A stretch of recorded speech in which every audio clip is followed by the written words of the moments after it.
Yo, yo, yo, welcome to NS9 Live. I'm your host, Anthony DiNardo. With me, we got Tyler, a.k.a. Wagner to Kutch, a.k.a. Wagner to O'Neill Cruz. What's up, my man? I'm here again. Is it time to actually change the name? No, I don't. I thought about it a while back. I think I ran a poll on it between like Wagner to Polanco, Wagner to Marte, or Wagner to Meadows. Obviously, that didn't work out, so I just never did it. Right.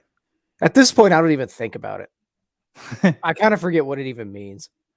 I mean, the thing is, too, it just rolls off the tongue. Everyone just knows it's Wagner to Kutch, so the change would be kind of weird. Yeah. But has it really been someone worthy since Kutch? No. But Cruz, could he be that guy? God, I hope so. God, do I hope so. But anyways, welcome to the show, everyone. Obviously, this isn't an actual post-game show. This is our normal NS9 Live on Thursday nights. What we're doing, but we're going to definitely talk about the Pirates. The Pirates are undefeated, the best team in baseball since the trade deadline. Even the Padres got a loss today. Wow. I mean, the Brewers, they have a new house of horrors. Horrors? Horrors. I mean, imagine trading Josh Hader and then losing 3 games in a row to the Pirates because you could have used a Josh Hader. Yeah, they really could have used a Josh Hader these last 2 nights. Not good. Yeah. This isn't a Brewers podcast by all means, but I was intrigued by the trade. Yeah, I mean, there was definitely risk in it. But I said, I mean, I kind of like it for both sides. I get the risk on the Brewers side, but they get a decent reliever back in Rogers. But I'll tell you what, I mean, they've lost 3 games. Yeah. I don't think you're making that trade and think you're going 0-3 against the Pirates right now. I mean, I don't think they're coming back from that. They've already lost 3 games in that trade. It's already a loss. Yeah, it's like the old school days where the Pirates couldn't win in Milwaukee. Now Milwaukee can't win in Pittsburgh. That's why I said the House of Horrors. I guess I'm the only Pirates fan long term around here. No, well, it was in PNC though. Exactly. PNC's the new House of Horrors. Well, maybe it's the House of Horrors. I don't know. God, long walk for a short drink of water. I mean, it's been a while since Kip Wells is or not Kip Wells. Oh my God. Anna, come on. I don't know. Let's not go down that path. What? All right, we're gonna move forward. Anyways, Chris Benson. Benson, that's what I'm thinking of, not Wells. Yeah, Chris Benson, the Playboy model wife. There you go. So yeah, we're gonna move past that. The Pirates are 3-0 since the trade deadline. I should call her. Better is they're 2-0 since Yoshi being DFA'd. I know they didn't have like this full roster turnaround. And I know we had our trade deadline talk. The trade deadline was meh. There wasn't a whole lot of movement, but like our biggest thing was, and in the lineup tonight is Josh Van Meter, and Yoshi's still on the team. And here we go. Now, mind you, Josh Van Meter is still on the team, but Yoshi is DFA. We're starting somewhere. All right. We made a move. And let's be honest too, like he was the $4 million man. So him to go first over Yoshi or Van Meter or whatever says a lot. Technically speaking, the Pirates don't have a first baseman on the roster anymore. No. Not that they ever really did. Yeah, they didn't have one before.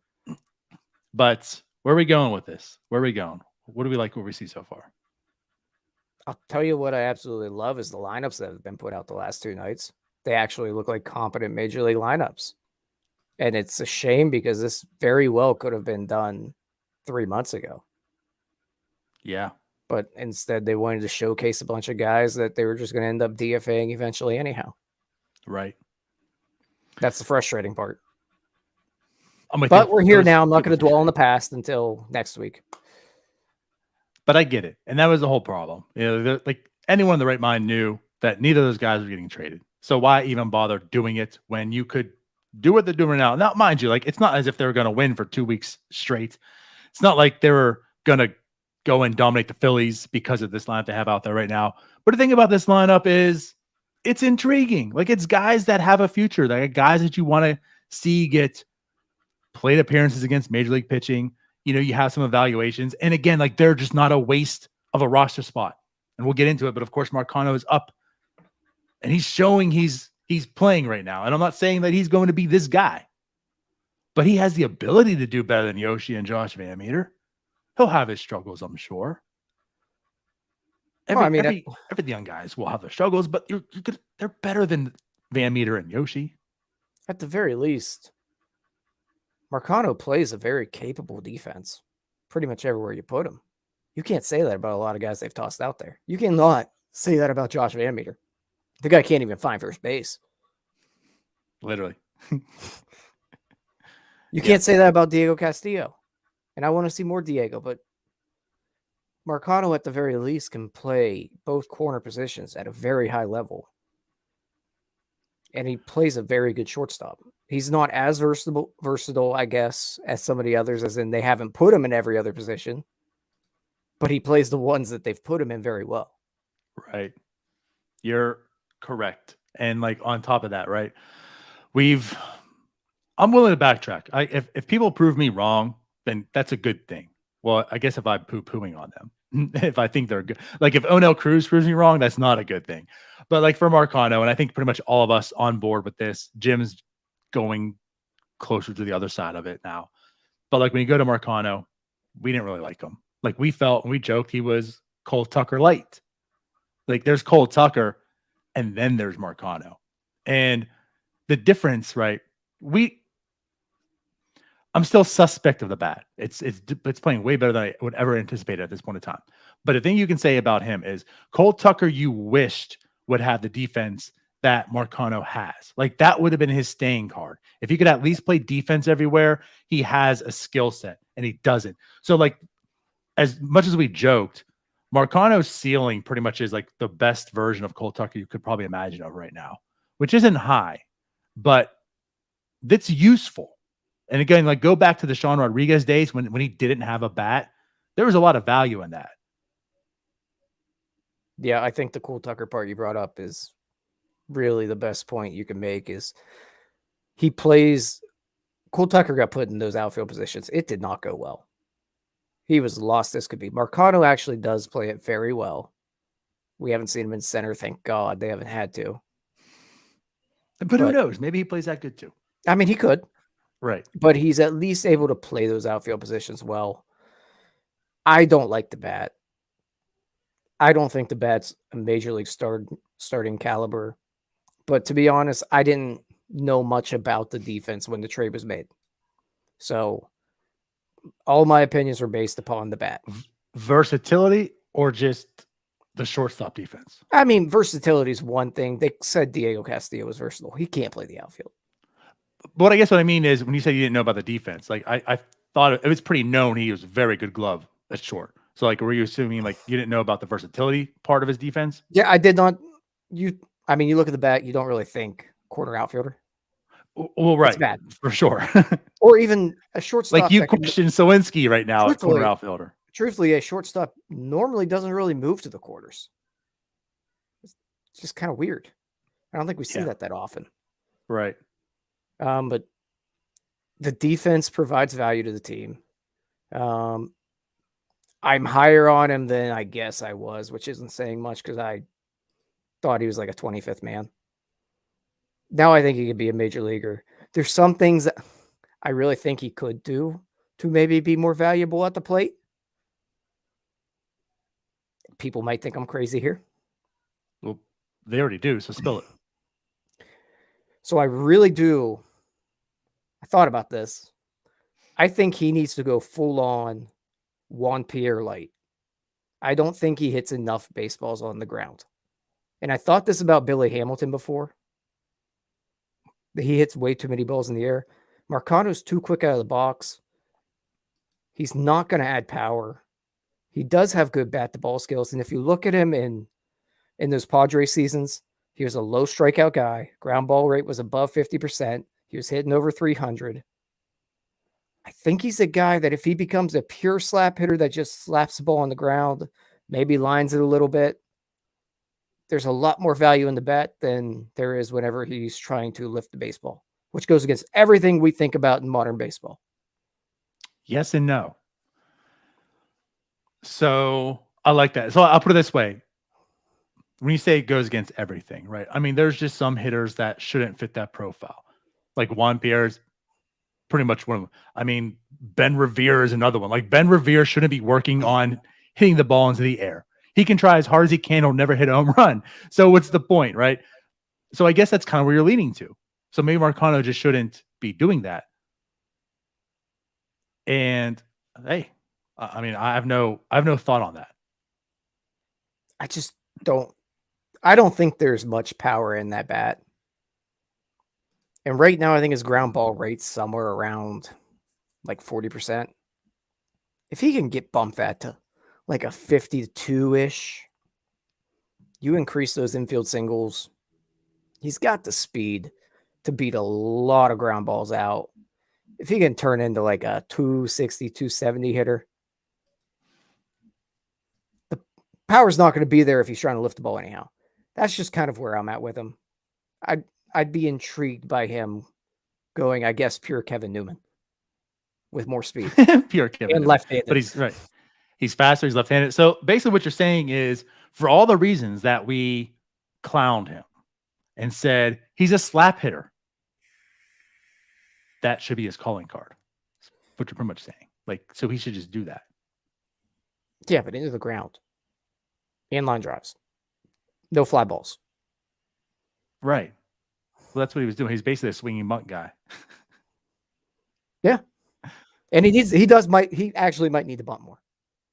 So how about this? So Buck a Mike. He needs Can to Marcano be Tony that batting Womack with the average. bat?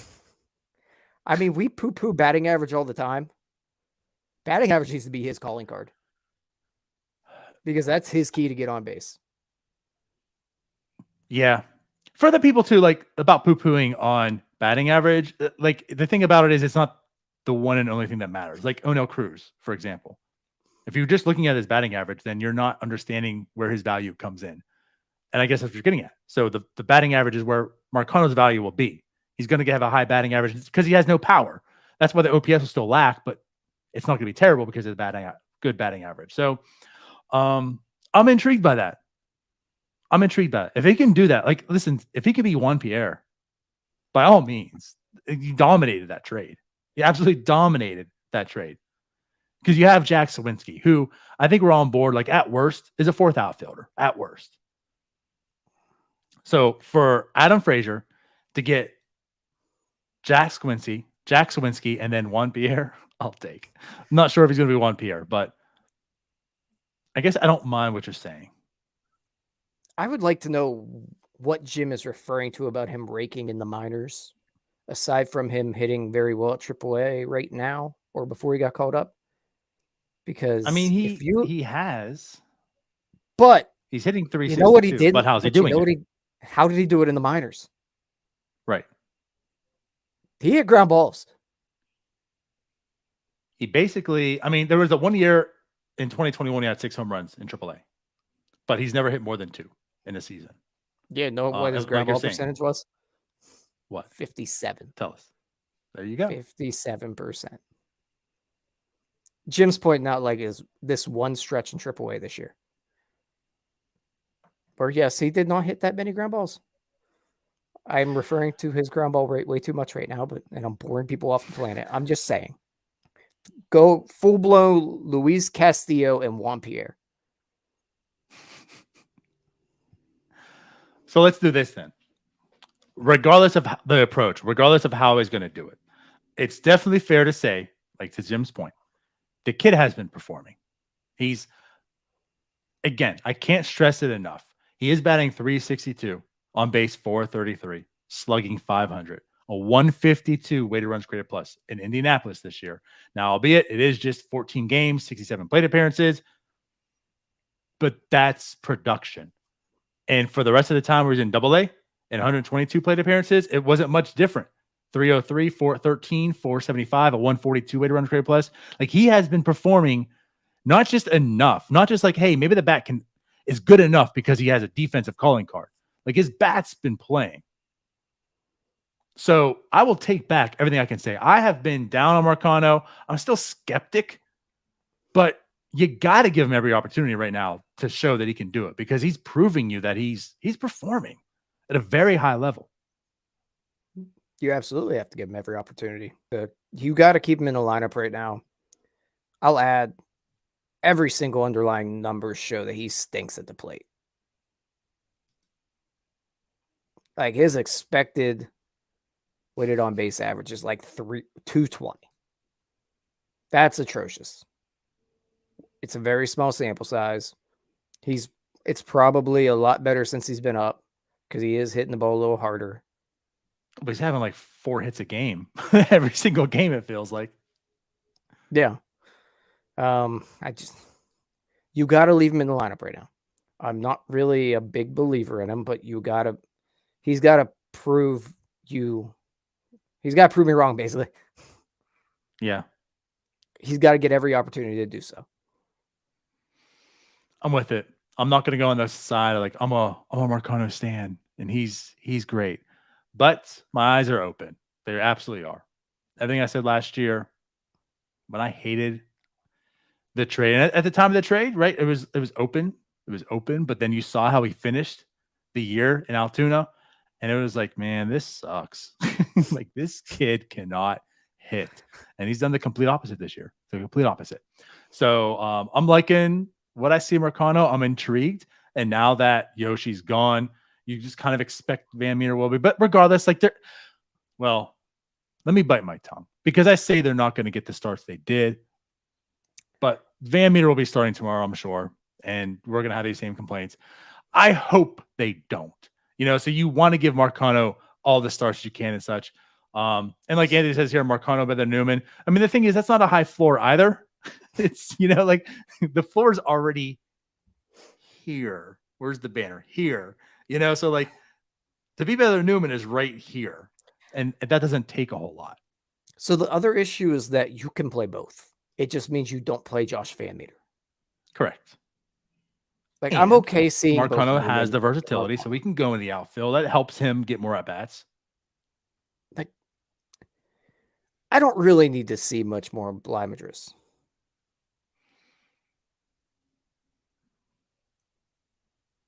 I'm okay just plugging Chavis in the rest of the way and us calling it a day there. Let's talk a little bit about Bly. Again, kudos to him for getting the call. Like he earned it. He deserved it. Yep. And also just, there was a lot of futility on this team. So like, why not? If this was the San Diego Padres, Blymadris wouldn't be sniffing the major league team. And that's kind of what I'm getting at. Like, I don't have high expectations for him, but he earned the right to play in the majors and show what he has. And it hasn't been great. It has not. And the other thing too is, think about a year ago, literally just 1 year ago. Imagine Bly, that profile, like what he presented, and then saying, we're going to plug him in at first base. No, you're not. Like, like you're making him even less valuable. A first baseman who like really has no power and can't really hit. So it's like, it's just this first base situation is just so bad. They're like, well, just put him at first base to give him some plate appearances. I'm not at the point where it's like, I don't want to see him the rest of the year. I'm over him. I'm fine with him getting more plate appearances and whatever. Again, like at the expense of Josh Van Meter, that should be an easy call. Yeah. But again, I'm not expecting much. I don't really foresee him being much more than just organizational depth. I just don't need to see the platoon between him and Chavis going forward. I understand Chavis. He's a platoon guy. Blymadris is a nobody guy. He hits neither. He's hitting 192 off of righties. I know. I get it. The thing that worries me, I think, more about it isn't even so much that. I'd be fine with the platoon and that. The really thing that worries me is how good is his first base defense really, because that's why we really want Chavis there. Like Yeah. to me, it didn't matter about the platoon at all. I don't care how terrible he is on the other side. He can at least play the position, and that makes Onel Cruz better, but it makes the whole team better. Like there's a very competent defensive infield when Chavis is there. And it seems like when he's not in there, it all falls apart. It does. So like that to me is why. And that would be the worry about Blymetris at first. Not so much him getting a plate appearance, whatever. It's just how good is his defense really? He's just learning it on the fly right now. And I mean, at this point, Chavis is coming in like halfway through the game anyhow. Because they're going to put a lefty in the middle of the game to face O'Neill Cruz. And Bly is hitting right behind him. So a lefty is coming in. Chavis is coming in like the 6th inning, no matter what. Yeah. Just play the whole game. Don't waste my time. Don't waste my time. Yeah. Jim, who, why bother coming on the show? Apparently wants to make a comment. So Jim says, right, if the decision is Van Meter or Bly, I'll take Bly. And that's where I'm at too. I mean, Van Meter doesn't belong. It's a great strawman there, Jim. And he says, when has Madris made a mistake at first? I'm not saying he has, but like how many opportunities he had as well. I'm also not saying that he's good because he could play first base and make 2 errors this next game. And that'll be what is like 6th game at first base or whatever. So that's what I'm getting at. I don't know if I can trust him still. I don't. I mean, it's nothing against him. He just really hasn't played it. Right. He's an outfielder that they put there. Let's talk about the games. So again, the 3-0. I mean, this is a great stretch of baseball. And of course, the unfortunate thing, I'm not sure about you. I'll speak for myself. I couldn't watch today because it's at work. And I really didn't watch a whole lot last night. So like one of the 2 best like back-to-back games, and probably all of the season, I didn't even get to enjoy. I watched a little bit last night. I saw Cruz's home run, saw some highlights there. But I guess let's start with this. We'll start with the bad because we actually have a lot of good to talk about. Zach Thompson played. Zach Thompson started. Kind of continues Zach Thompson things. Not too good. Yeah. Actually, today, I think his stuff might have looked as good as it has. The curveball looked really sharp today. He really just had the one bad inning. He was able to miss some bats today. Only went 4 1/3. Didn't walk anybody. He just ran into some trouble. Curveball looked good. He was able to command pretty well. It's just he's not good enough to really fight through it when things go wrong. So kind of like every other year, Mitch Keller. Yeah, kind of. Except Mitch Keller has far better stuff than Zach Thompson. Right. But that was pretty much his issue too. Okay. Yeah, so you did see a little bit today. But, I mean, Zach Thompson didn't have a good start. But the bullpen kind of came through. And it was a bunch of guys who are fresh to the club. We're finally seeing, right, Holderman. Ramirez came up. Stout is making his appearance, right, too. So they all shut him down. Stout goes 1.2, no earned runs. Ramirez goes an inning, no earned. Holderman goes 2, no earned. And, of course, Underwood comes in, gives up the unearned because, of course, the dumb rule and extras. But also 2 walks. He doesn't look good, but he gets the win. But regardless, I'll put it this way. Their bullpen, shut down the Brewers, something the Brewers bullpen can't say. The haterless bullpen. Yeah, it seemed like they kind of danced through raindrops most of the way. I was also at work, so I had it up on my phone, and then I would have clients come in, and then I pull it up on my computer and pretend to be working while they were trying to talk to me. There you go. And then I had to switch to game day because I had to switch screens and put it in the small corner, and I got to watch Dwayne Underwood give up a run. Then I got to put it back on. Then another client came in, and I had to miss the walk-off. So didn't get to see Dwayne Underwood pitch. I had to watch him on game day. But for the most part, the bullpen, they, like I said, it felt like they danced through raindrops a little bit. Holderman, he induced some weak contact in his first inning. It seemed like he got in a little bit of trouble the second inning. he did look a lot better than his first outing. First outing, he looked very amped up, and the command was awful. Yeah.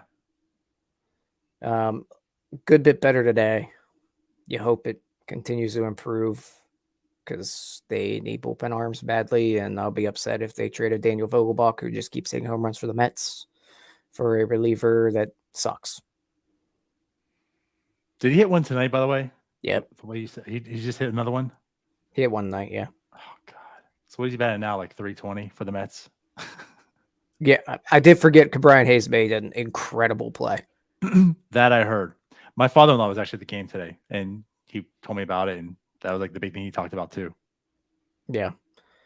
Yeah, bullpen just, it is what it is. They are what they are.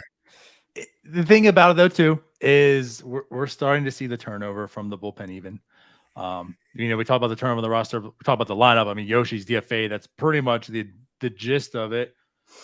So the bullpen, a lot of new guys, as you mentioned, like the guys we just talked about outside of Underwood. I mean, that I didn't get to see it. You're mentioning they danced the raindrops per se, right? They did help them scoreless. It is nice to see. We're kind of starting like this new era per se, I guess, with the Pirates. Like you're starting to see the future, some of it on the club, right? And that's what's going to be like intriguing for this second half, at least. So the other part to mention is that it was a bullpen today that was without Will Crow and without Bednar. And Bednar on the IL again. And you're coming off of a day where it was a bullpen day. Right. So it was the bottom of the barrel that put together a lot of scoreless innings. So kudos to them. So good for them. You expect them to dance through raindrops. Yeah. And this is the Brewers lineup that has Wong on it. So, I mean, he's going 3 for 4 every night. Yeah. Right. Literally every time he's up. Good Lord. But, okay. Can that guy just get out of the division? I know, right? Hopefully. But let's talk about this offense. I mean, the offense is actually coming alive. It's been clutch, too. I know O'Neill Cruz has, what do you figure before the show? So he's had a hit in 10 of the last 13 games, which albeit one of the 13 was really just a pinch hit. But a hit in 10 of the last 13. He's got like 4 home runs like the last, seven games or something. Today he hits 118, like the hardest hit by a Pirate in the StatCast era. Like we understand what he presents. We understand the skill set. We know he hits the ball hard. And there's a lot of people who go, the batting average, right? I'm not saying it's good, but it's coming up. I'm not going to say we're seeing a different O'Neill Cruz, right? But I think you're starting to see some of the adjustments, some of the improvement. We've talked about beforehand how he's too patient. He needs to get more aggressive. And I think we're starting to see him get more aggressive. Again, I didn't see this game, but since the All-Star break, I'll say that. As people joke, since Daniel Vogelbach's been traded, you're seeing that. But we're starting to see maybe some clicking in Hayes and Cruz. So I don't know. What's your take, man? Yeah, I mean, we've talked about it. He's been more aggressive early in counts, I think. I don't have the numbers to back it up because I'm way too lazy to look into it. He has a lot of trouble when lefty relievers come in that just throw nothing but junk. But hey, that home run he hit was off a lefty, and he crushed it. He did. He's definitely. I think it's gonna click. It's just a bit of a process. I'm not concerned with him yet. The strikeouts are kind of down. I think, well, they're probably back up after today. I think since the break, he was at like a 29% strikeout rate. It's probably bumped back up over 30 today. Yeah, I mean, he had 2 today. I'm pulling up since All-Star break.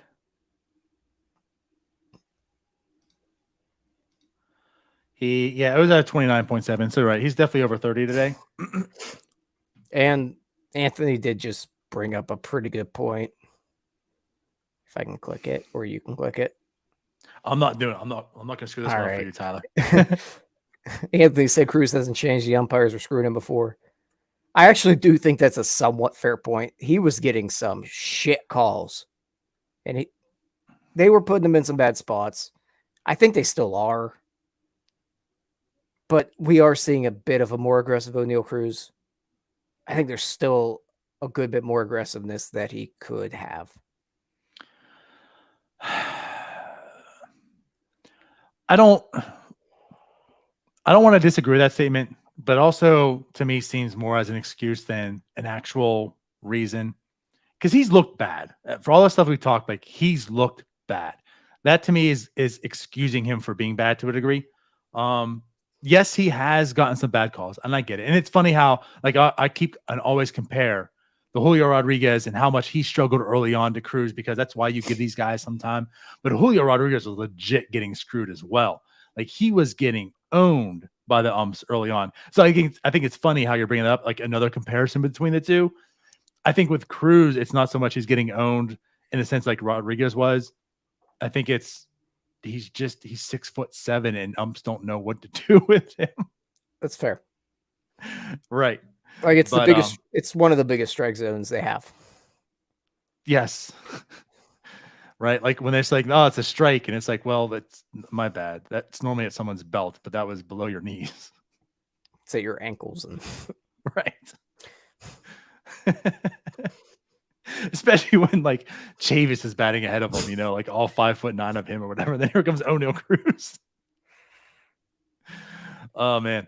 But yeah, I'm definitely liking. So, and here's the thing too, since the All-Star break, now again, this doesn't count today. I'm not going to update the numbers myself, but he's batting 257. He's slugging 600, 147 weighted runs created plus. Yes, the strikeouts are still there, but he's making contact. He's definitely driving the ball. I know it's short sample, but you're seeing some positive signs from O'Neal Cruz since. Dude, like over 162 games, he's on pace for over 30 homers, and he sucked. And I know Jim has a number. And what was like 116 RBIs or something? Yes. I did the math last night. It's changed since then, but he was on pace for 36 home runs over 160 if he played 162 games. Yeah. And that's he has good. been terrible.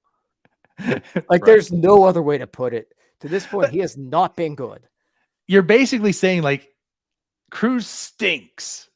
But what he's doing right now is Adam Dunn stuff. Yeah, like it's when he hits the ball, as like really run. good, just a low batting average type of guy. It's kind of funny. Like, he only does stuff when guys are on base, like Jim said. That's true. I like how I'm talking to Jim like he's on the show, which he's not, because don't talk to Jim. By the way, he's doing the show by himself tomorrow. That's his punishment. Thank God. I want to get drunk. So, forewarning everybody, Jim's going to be by himself tomorrow. So, if you want to wait till Saturday to watch a post game again, I get it. Well, they all skipped the night, so they're not going to hear it. But what else do we want to talk about here? What did you do instead of watch a game last night? What did I do? Yeah. Well, I did another show. Oh, that's right. But like I'll be also honest with you. So I knew I wasn't doing Tuesdays, right? You and Cody were doing it. Yeah. And I knew I was doing this other show on Wednesday, right? Last night. But that I knew I wasn't also not to watch the game. And I don't know what it was, like mentality of this. I just came home and I was like, I have nothing to do tonight. And then it was like the 5th inning. And I was like, shit, who's doing the post game? That's right. I did text you. I was like, and you're like, well, I'm not home. And Jim, right? Like Jim's like, I can only do one show. Like his voice is done. And I was like, I haven't watched like a bit of this game either. I don't like. We'll do it tomorrow. It did turn into a good thing though, because the game lasted till like 11 o'clock. I watched the last like 2 innings in bed because I turned it on in the 9th inning because How to Lose a Guy in 10 Days came on. Obviously, had to turn that on instead. Watch that movie. Then I turned it back on. For people, there might have been a bump in the road. They didn't hear this in the car. The AirPod might have fell out. They didn't hear that part. Can you just repeat that one more time? Yeah. So I was watching the game. Commercial came on. Looked through the channels. Saw How to Lose a Guy in 10 Days came on. Turned it to that. Shut the game off. Watched How to Lose a Guy in 10 Days. Turned it back on in like the 9th inning. Went laid in bed. Well, actually, I finished How to Lose a Guy in 10 Days in bed because I wanted to watch the scene where Matthew McConaughey chases down Kate Hudson on the bike and says, "Bullshit." It's a great part. And then I turned it back on and I watched some of the Pirates game on my phone and I watched the Neil Cruz homer on my phone. Then I turned the game on and fell asleep, and Greg Brown woke me up with Brian Reynolds' walk-off. Can you imagine not seeing an O'Neill Cruz home run? I watched it on my Because you phone. watched How to Lose a Guy in 10 Days. It's a great movie. Love it. It's not. When it's on, I turn it on. Not. It's not. It's not a good movie. It's terrific. I'm Love going it. to put it this way. I assume because I never watched it. Oh, it's awesome. So Love that's what you did as opposed to watching the Pirate game. So Yeah. cool. Good to know. Yep. Just wanted to make it known. All right. All right. So Back to the that's why Pirates. we didn't do a post game, because How to Lose a Guy in 10 Days was on. Perfect. I'll be honest. I might watch To Go to Bed Night. It's a good You one. do that. Okay. So let's move forward. So we didn't watch it, but it was a hell of a game last night as well. I mean, first off, the Pirates won the first game of the series. Good game. Good game. And the Pirates got a victory. It was 7 games in a row they lost at that point, I believe, or something like that. I mean, it was a long stretch. So they finally get a win. It's against the Brewers. It was the bullpen that blew it for the Brewers then. So you got your already day one. You're like, ha, the Brewers lost, and they did it because of not having Hader. Then the second game comes on, and again, another really good game. The offense is participating. Like, O'Neill Cruz is hitting the baseball really, really hard, really, really far. It's a good game. Pirates win again. I didn't get to see it. I didn't get to witness it and feel it today, but the Pirates were down 3-1. Then the next time I saw my phone was tied. I was like, oh, okay, it's tied. Then they go to extra innings. And then the Brewers win. And you're just thinking, of course, right? It's the Pirates. I mean, first off, there's no way 3 in a row. They're going to lose this. And they win. And like you said, it was off a wild pitch. I bet Josh Hader would never do that. So it's like they sweep the Brewers after the trade deadline, after we discussed how boring for the Pirates side this trade deadline was. And they sweep the Brewers, who made the deal, as you questioned, that now looks stupid and pitiful. And it's a sweep. The Pirates sweep the Brewers. Yeah, and what do you know? They're averaging 7.5 runs a game whenever they put together a competent lineup. That's the thing. Like, this is even a competent lineup. It's not, but it's definitely more. It's better than what it was. Like, it didn't take much to be this. I mean, Greg Allen was still in the lineup today. That's what I'm getting at. Like, it's still not. Like, Greg Allen, Mitchell's been playing better, right? And we talked about Bly Madris. Like, there's still the difference is that those two guys weren't hitting at the top of the order. Like, thank you, Derek Shelton has been doing. Thank you. He's finally putting his better hitters in run-producing roles. And weird, they're scoring runs. It's taking a little while. But right, like, that's what we're getting at. Like, we knew this team wasn't going to be good, and this still isn't a good lineup. But the lineup right now, as it's constructed, at least gives you a chance. Because like you said, like, Van Meter's not leading off, and then Greg Allen's not batting second all the time. Like, at least they're where they belong. They're the back of the lineup. You got some RBI guys. You got some guys up the top that can hit and such. So there's a chance to score some runs. And by God, look what happens in baseball. Things can happen. You can actually sweep the Brewers if you put some type of competence together. Man, not that long ago, like maybe 6 years ago, we were talking about how this team's like 5 through 9 was a black hole. Now we're begging for 5 through 9 to be a black hole. I know. Because they decided to put one right to start the lineup. Start the game, black hole. Remember that picture NASA put out? It was like this big giant black hole with like all the stars around it. That's what this lineup was. It was like 1 through 2 is not going to do anything. 3 for 4 will, then 5 through 9 just can't. Yeah. All right. So, DiNardo, I do have a question for you going forward with this Pirates team. Oh boy. What are the next moves that you would like this team to make? Aside from DFAing Josh Van Meter. Who's the next guy you want to see up? That's a good question. Other than Contreras, because I think that's just an obvious. Well, answer. And it's That's just the not happening. understood. Van Meter should be DFA'd. Contreras should be here. That's the understood. Right. That's a tough question. I'm going to go with, because first off, Bay's injured, so that puts it out there, right? Burrows, I don't think he's ready. I don't think we're prepared. Like, this is the time for him to come up and such, right? There's another intriguing guy you'd want to see. I think like the real clear answer is Swaggerty at this point. Like, he's earned his keep. He came back quicker than I anticipated. He was performing quicker. He didn't get his fair shot in the majors, but I mean, it wasn't pretty. Again, it wasn't a fair shot, but it wasn't pretty. Had a little bit of struggles in AAA, but he's back. He's kind of on fire again. Like, I don't think there's a reason to really hold him down. Give him that shot again. I would say Swaggerty. Yeah, I think he's the clear-cut answer. He is actually hitting the ball really well lately. And he's the clear-cut answer because there's no answers left at this point. Like, Ronzi is stuck down there. Bay is injured. I don't know if I want to see him, but whatever. And really, there's not much left there. The high-level talent's not really there. Put it I this would way. like. I would like to see I Burrows. take it. I'm okay with him staying down there. Something I think about, and it makes sense. But you do say next, and we're saying Swaggerty. But what about the guy that was here that has produced? What about Sawinski? Because he's been performing too. Yeah. So what between Sawinski and Swaggerty, who's next? It's probably Sawinski. Now, the issue you run into there is who goes down.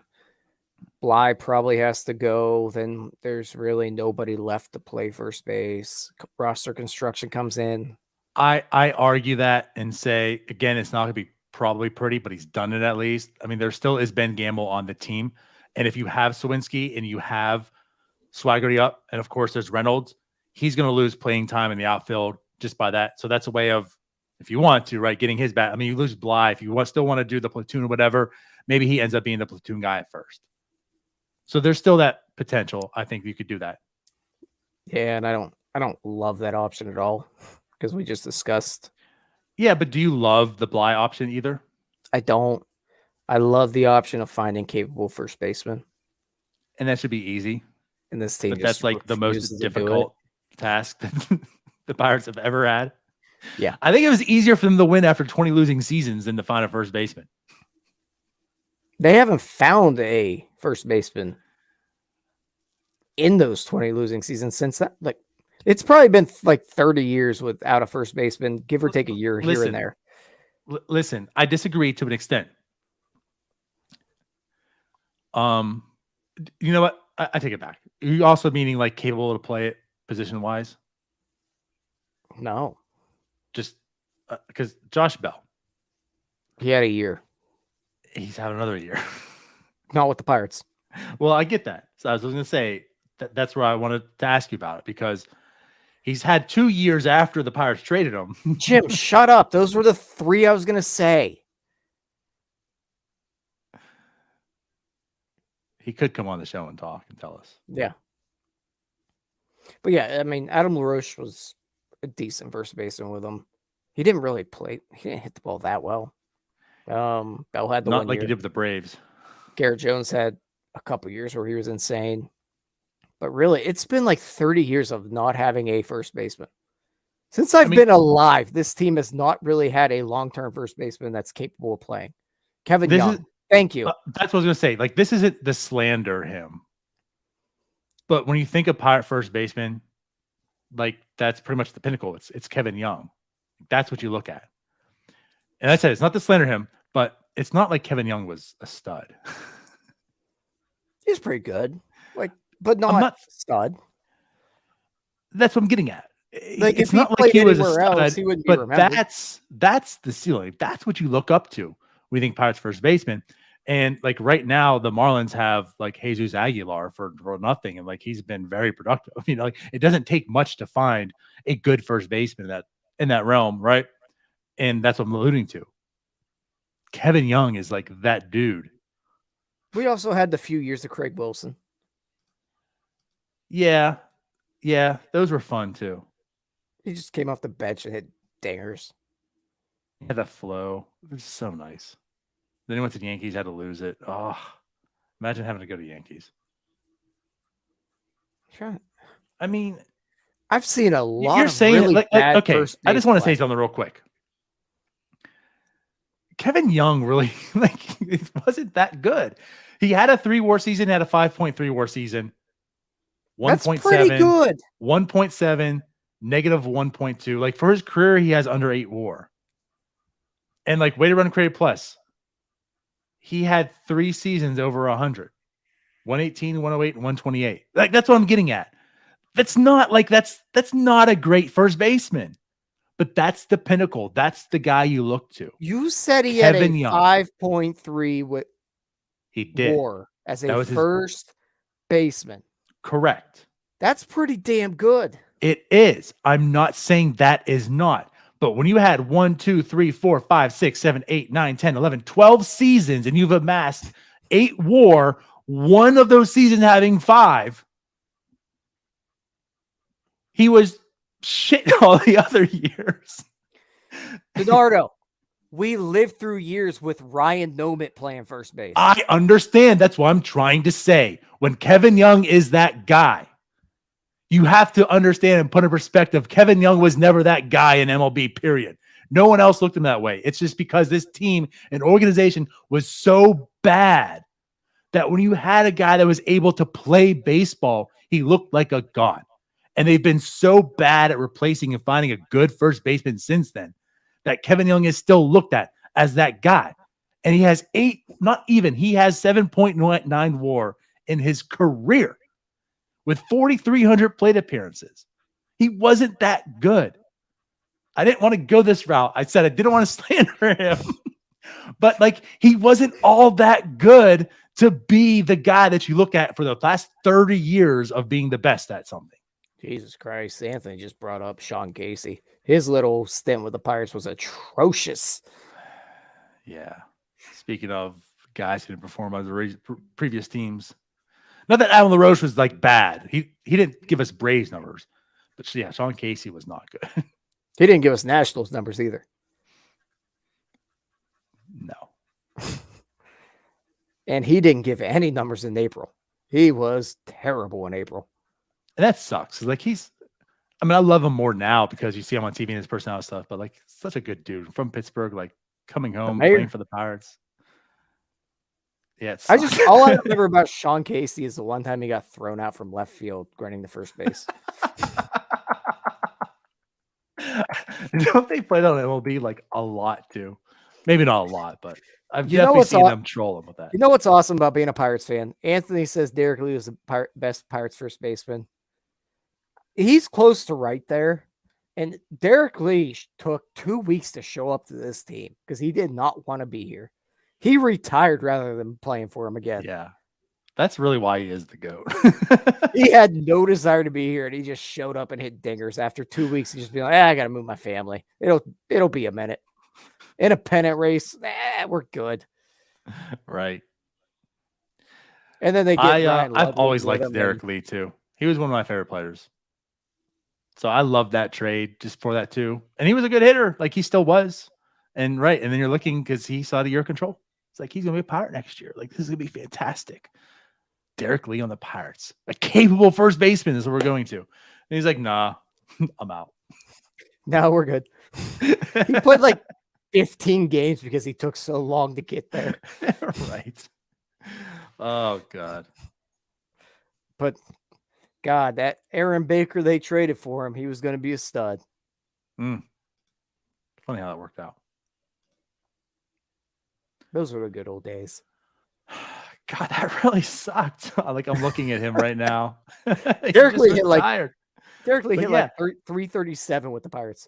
337, 398, 584, hit a 174 weighted on created plus. The guy almost had one full WAR in 28 games. Yeah. 7 home runs.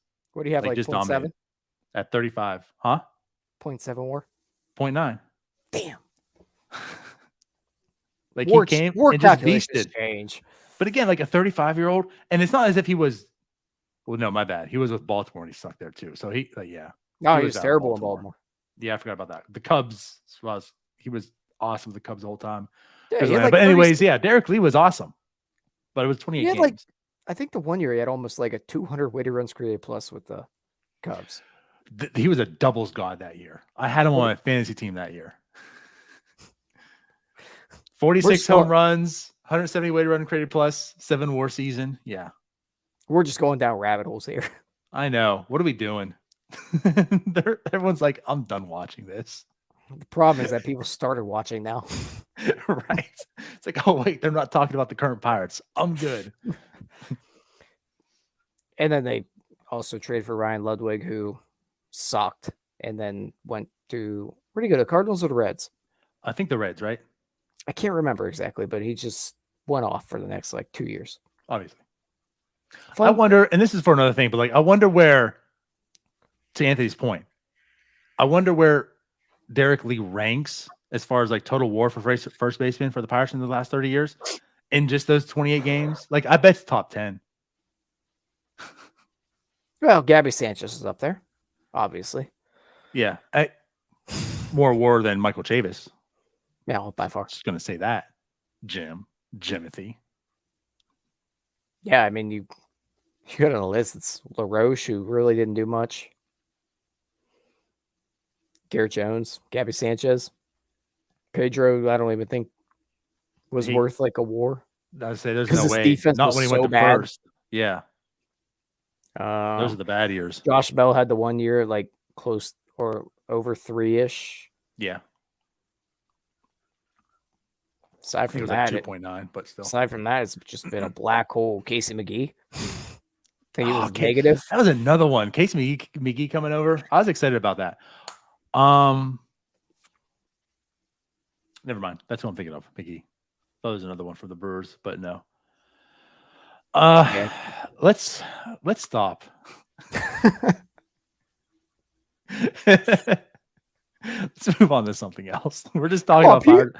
This is like a Sporkle quiz. Like, we're just debating like Pirates first baseman, just going down the rabbit hole, like you said. And I kind of want to get away from it now. Yeah, Morneau is one I was thinking of too. I'm like, he wasn't that good. He has 0 home runs. I mean, he was pretty bad. It wasn't the Morneau you thought you're going to get, but it wasn't terrible. Yeah, and then he went to Colorado and went off next year. Listen, he went to Colorado.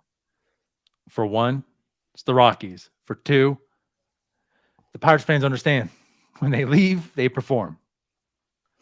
Or they just perform and then they don't come back. They retire. Yeah. Morneau goes to the Rockies. The Pirates show up to camp with Andrew Lambeau versus that Japanese guy. I can't even remember. Ishikawa. Was it Ishikawa? Yep. Was that his name? God, Travis Ishikawa. Oh, yeah. Came from the Giants. Yep. And then they traded for Ike Davis. That was bad. And yeah, and like, geez, that's another one I forget. And Ike Davis was also bad. So bad. And he was a guy I wanted. Yeah, he just decided he was done hitting home runs. And that was crazy. That all the Ike Davis rumors. I mean, I remember those two. Marte, which by God, thank God it didn't happen. But the whole Marte for Ike Davis. Get it done. Get it done. I forgot about the get it done hashtag. Wait, that was a hashtag? I was just saying it. Maybe subconsciously I was referring to it. But that was like the thing. It's like, oh my God, we're going to get Ike Davis. We get Ike Davis. Like, he's so good. And thank God that didn't happen. Blake Taylor, I believe, and Duke Welker. All right, we're moving on. This is bad. This is why I won Pirates Jeopardy. You see me pull that Duke Welker out of the brain? We ended up talking about. No, it wasn't Duke Welker. It was the other guy, Vic Black. Yeah, Travis Ishikawa, because it stemmed from Travis Swaggerty. So let's get back to Swaggerty. All right, I said we ended on Travis Ishikawa because we started with Travis Swaggerty. So let's get back to Swaggerty, the guy that you want to see next up. Sawinski or Swaggerty? You said Sawinski. I think it's just right that he is, but I think like I just want to see them both up, and there's a place for them both to play. But like it's time. I think it's time to get Swaggerty back up sooner than later. I mean, he's 24. It's well beyond time. At this point, roster crunch is incoming. You really do have to start finding out what you got with these guys. You can't have like 6 outfielders in the minors that are really ready to be in the majors. And what I was gonna say is, I know I said about Gamble about first base, but I'm also okay like DFAing Gamble at some point. I mean, you didn't trade him, so I think that's evident at some point. Gamble, unfortunately, because he's good enough to be on a roster, unlike Josh Van Meter. At some point, he probably will because there's just too many other guys that need to see some time this year. Yeah.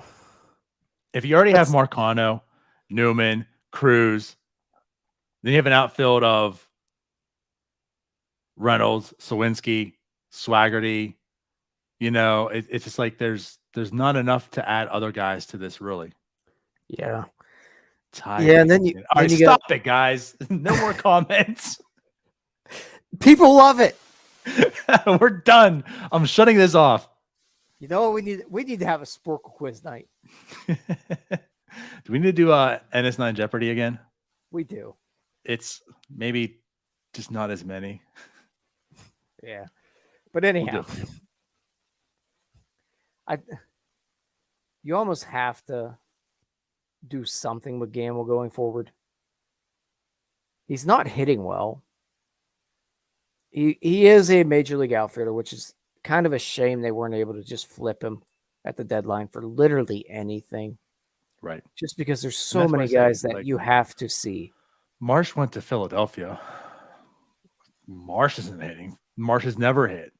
No, of course, he's maybe younger, has more control and stuff like a pure rental, but he plays pretty good defense. What's that? He plays pretty good defense, but he also does got the Phillies' number 3 prospect in return. So that's kind of like where I'm at. Like, just flip him for something. You could have got something for him. I feel you could have, and it opens up a spot for the issues we're having right now. Like you're seeing a roster crunch in that sense. Bucko Mike, stop it. Jason Thompson, just stop talking about first baseman. I'm over it. No more. Are you still whining about them talking about the? Yes, he brought up Jason Thompson. He's brought him up like 15 times now.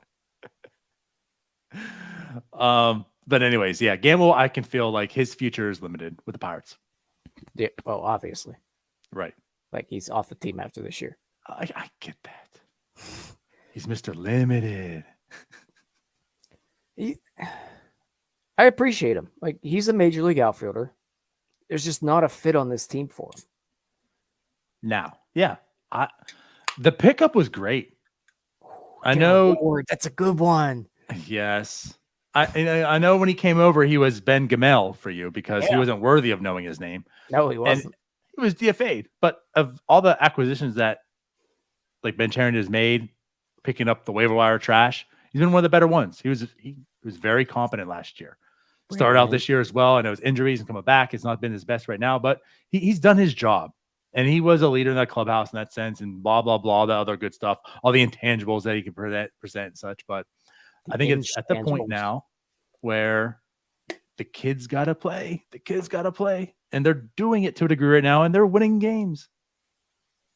Well, I mean, when you collect so many outfield prospects, at some point we're at the point where it's a bottleneck. And these guys have to be able to play. And the Jake Marisnick prospects too. Them as well, but they're not quite there yet.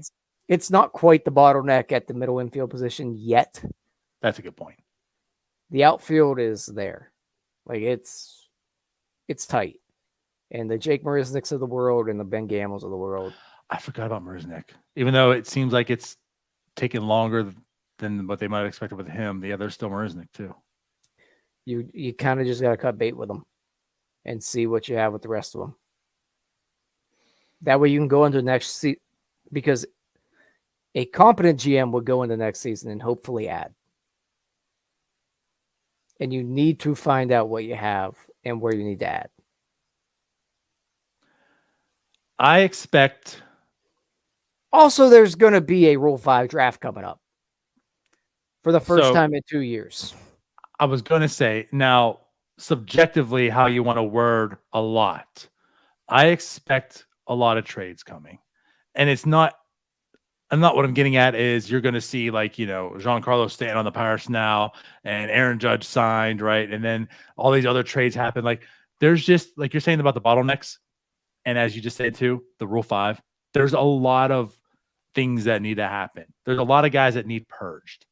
And that's how you can kind of get better to some degree, at least have some confidence right on the team. So yeah, I expect quite a few trades upcoming this offseason. Nothing big, but there's going to be a lot of trades in that sense, which makes a lot of sense. I mean, there has to be. You can't have this many outfield prospects in the organization. There's going to be like 57 guys in the 40-man coming. And he just keeps trading for more. Right. Exactly. Like at some point, you got to do something here. And we got to find out which ones have a shot to compete at a major league level. You know who I think will not be on the 40-man? Mason Martin. Speaking of bad first baseman. Could add him to the list, and he never even played. Yeah.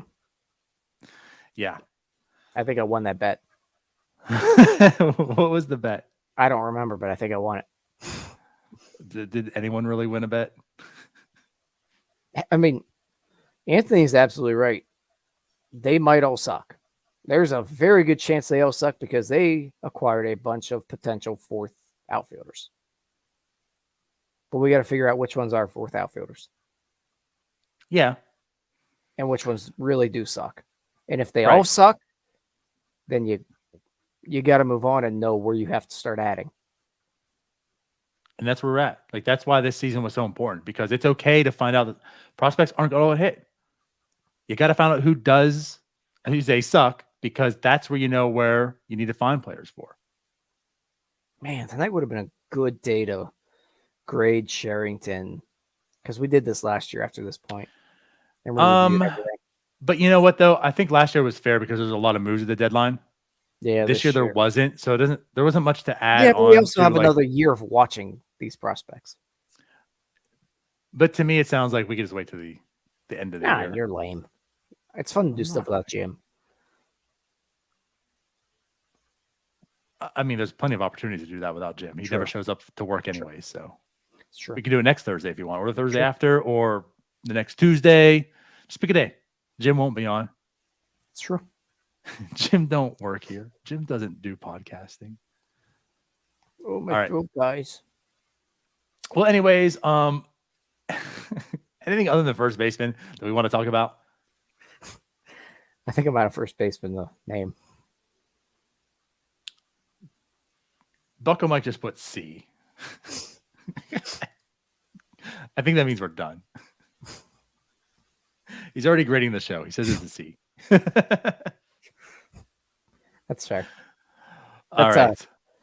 That's actually generous grade. Well, especially for Bucko Mike and us. It's usually I gave it a D+ 5 minutes in because I fell asleep.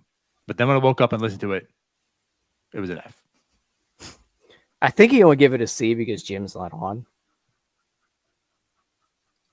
Yeah, said see you later. All right, then let's wrap this up. Tomorrow, though, the Pirates do play. We will have a post game by Jim, all by Jim himself. He's going to be the producer. He's going to be the talent, air quotes, talent. So sorry, guys, but Jim will be on. It's Mitch Keller Day as well. Kind of excited again. It's Mitch Keller Day. I'm very intrigued. So yeah, going against Baltimore, which has been pretty hot so far. So an early game. Told everybody. Not everybody, but they certainly said we're not going for it. we're in the race, but we're going to make sure we're not. They kept the body but cut the heart. There you go. Yeah. Yeah. I feel bad for him too. Like I do too. Hearing how he's like, I just didn't want to leave the locker room. Like just knowing this is the last time I'm going to see these guys, man, that hurt. That hurt. And Trey Mancini is a good dude. Yep. I hate to make the comparison in that sense, but I mean, we had our own version, like with Jameson Taillon, right? All that he went through. It's like everything that Trey Mancini went through. It's a good dude. You got to root for him. To a much bigger extent. What do you mean? Like Mancini performed at a very high level with him as well. Oh, well, no, I get that. I'm taking out the baseball. I'm just taking out the baseball. Yeah. Just like that dude.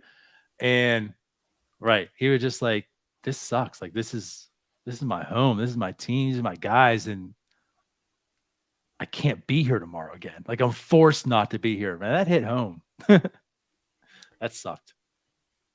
Yeah, I wouldn't be thrilled. Yeah. But such is life. John Jaso, another first baseman. Let's get tired to go sail on a boat. All right, guys. Appreciate you watching. As always, go ahead, like, subscribe to this. Come back tomorrow night after the Pirates game and make fun of Jim. And then we're back again. See you later. Bye-bye. Peace out, Girl Scouts.